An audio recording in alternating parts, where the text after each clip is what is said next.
Di jantung Kalimantan, di antara kabut yang menari di atas Sungai Mahakam, suara burung enggang terdengar menggema dari jauh. Suara itu seperti panggilan dari masa lalu.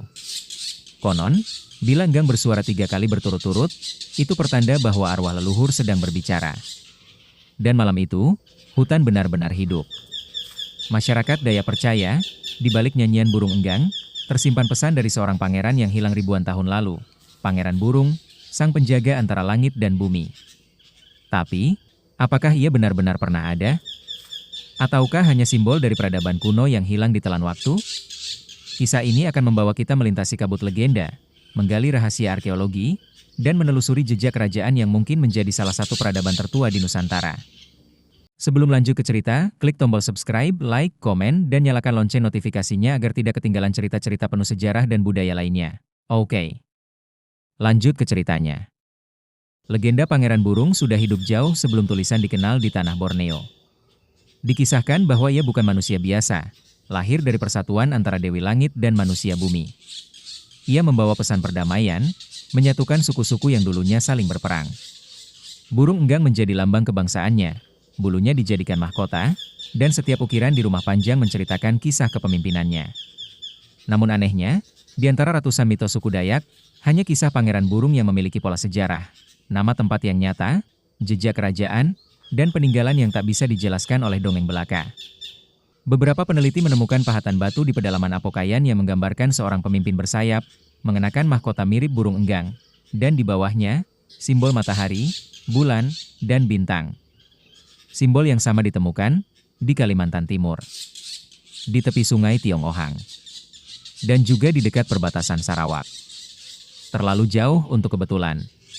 Para tetua adat Dayak Kenya menceritakan bahwa Pangeran Burung datang bukan dari bumi, tapi dari langit ketiga, sebuah istilah kuno yang sering diartikan sebagai tempat para dewa.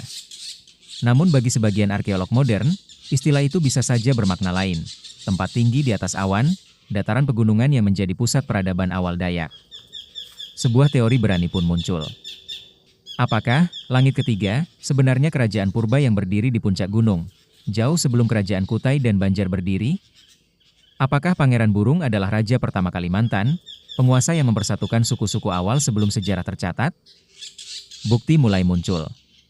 Di hulu Sungai Mahakam, ditemukan fragmen perunggu dengan ukiran enggang dan manusia bersayap, diperkirakan berusia lebih dari 2000 tahun. Struktur logamnya menunjukkan teknologi yang belum dikenal oleh masyarakat pesisir saat itu. Siapa yang membuatnya? Dari mana datangnya pengetahuan itu? Sebuah catatan Belanda dari abad ke-19 menyebut legenda lokal tentang burung raja, sosok yang turun dari langit membawa tongkat api dan mengajarkan manusia menebas hutan tanpa menyalakan perang. Catatan itu dianggap mitos, tapi beberapa ahli melihat keanehan lain. Ukiran tongkat di artefak Dayak menyerupai bentuk tombak energi, mirip dengan gambaran senjata simbolik dalam mitologi Asia Tenggara kuno.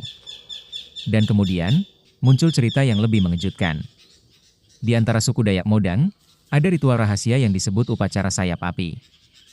Ritual ini hanya dilakukan sekali dalam 1 abad, untuk memanggil roh Pangeran Burung agar menuntun manusia kembali ke zaman terang.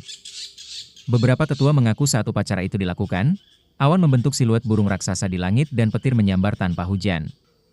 Kebetulan? Atau sisa-sisa dari pengetahuan kuno yang tak lagi bisa dijelaskan dengan logika modern? Sementara itu, ekspedisi ilmiah yang dipimpin oleh arkeolog muda Indonesia menemukan sesuatu yang membuat dunia akademik terdiam. Di pedalaman Kalimantan Tengah, di dalam gua batu yang tertutup lumut, ditemukan prasasti tua berhuruf Proto-Malaik. Terjemahannya. Dari langit datang sang pemimpin, membawa sayap emas, menyatukan air dan tanah, menanam hukum langit di bumi. Prasasti itu diperkirakan berusia lebih dari 1500 tahun sebelum Masehi. Jika benar, maka Kalimantan telah memiliki sistem kepemimpinan jauh sebelum Kutai berdiri.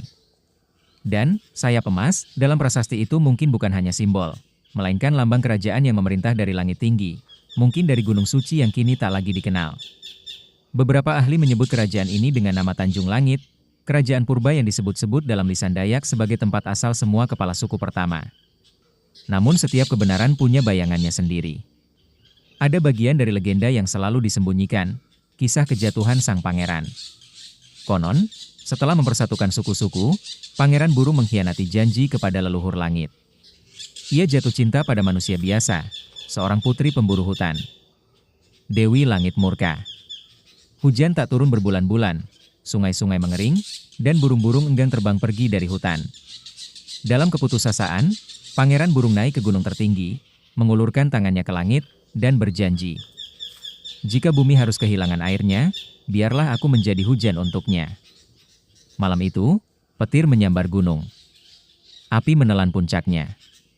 Dan ketika pagi tiba, gunung itu tak lagi sama, separuhnya hilang, seolah dilumat kekuatan dari langit. Beberapa warga menyebutnya sebagai Gunung Burung Hilang, lokasi yang sampai kini masih dianggap keramat dan tak boleh didaki tanpa izin adat.